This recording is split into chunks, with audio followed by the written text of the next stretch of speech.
Welcome back, and we are asked to solve this simple rational equation.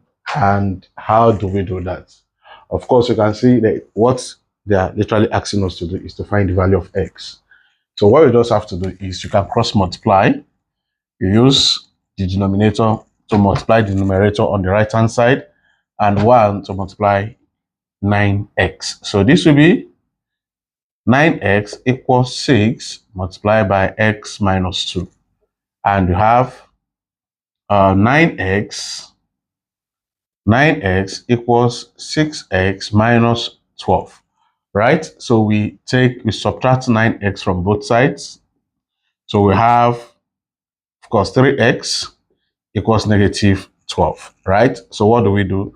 We divide both sides by 3 and x equals to negative 4.